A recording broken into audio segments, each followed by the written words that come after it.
बिस्मिल्लाहिर्रहमानिर्रहीम। अस्सलामु अलैकुम डियर व्यूअर्स, आपके favourite informative channel marital life problem से आपकी खिदमत में हाजिर हैं।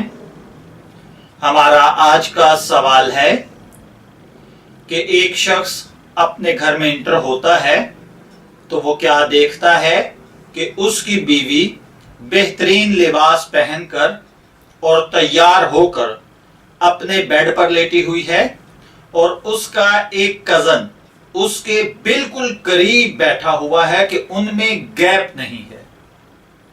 उसके खामद को उसकी बीवी ने यकीन दिलाने की बेहतरीन कोशिश की कि उसके और उसके कजन के दरमियान कोई काबिल एतराज बात नहीं हुई और इस सिलसिले में वो हलफ उठाने के लिए तैयार है, लेकिन वो शख्स इस यकीन दहानी से मुतमिन नहीं होता और खानदान को बदनामी से बचाने की खातिर उसका ख्याल है कि अपनी बीवी को अपने बच्चों की मां तो बनाकर रखेगा लेकिन उसे बीवी की हैसियत नहीं देगा।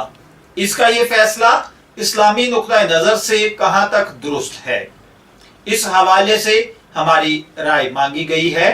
तो देखिए प्यारे भाइयों, जब वो औरत ये कहती है कि उसके और उसके रिश्ते के भाई यानी उसके कजन के दरमियान कोई काबिल एतराज बात नहीं हुई, तो देखने वाला यानी उसका खामद यकीनन यही समझेगा कि वो गलत कहती है और झूठ बोल रही है। इसलिए कि किसी भी मुसलमान बहन के लिए ये बात बेहद संगीन है कि वो अपनी ख्वाबगाह में किसी गैर महरम के साथ तन्हा हो, क्योंकि ये बात इस्लाम के उसूलों के खिलाफ है। ऐसा करने की सूरत में दिल के अंदर बुरे ख्यालात का आना बिल्कुल मुमकिन है।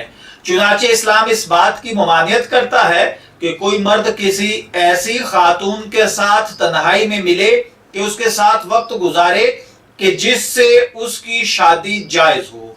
देखिए, सवाल में जिस खातून का जिक्र किया गया है उन्होंने अपने रिश्ते के भाई को यानी अपने कजन को अपनी ख्वाबगाह में आने की इजाजत दी, जहां वो बिस्तर पर दराज हो गई और वो शख्स बिस्तर पर बैठ गया। ये सूरत हाल इस्लाम की आयत करदा इंतहाई सख्त पाबंदी के ऐन करीब पहुंच गई है।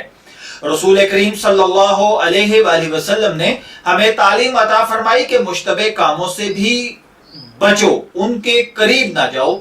बुखारी और मुस्लिम दोनों कुतुबे अहादीस में ये हदीस नबी सल्लल्लाहु अलैहि वसल्लम मौजूद है, जिसका मफहूम है कि ये हलाल भी वाज़े हैं और हराम भी वाज़े है और इन दोनों के दरमियान कुछ बातें मुश्तबे हैं जिनके बारे में बहुत से लोग नहीं जानते।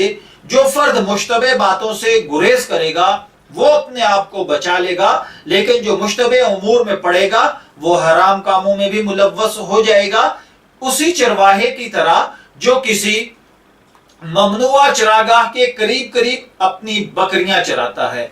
अब जबकि खातून ये हलफ उठाने के लिए तैयार है कि वो अपने शोहर से बेवफाई की मुर्तकिब नहीं हुई, तो उनका दावा मेरे नजदीक कबूल किया जाना चाहिए, ताहम उन्हें समझाया जाए कि उन्होंने जो कुछ किया है वो इस्लाम के नुक्ता नजर से कतई नाकाबिले कबूल है। दर हकीकत ये ममनू है। खातून के शोहर को चाहिए कि वो खातून को अच्छी तरह ये समझा दें कि उन्होंने किस कदर संगीन गुनाह का इर्तिकाब किया है।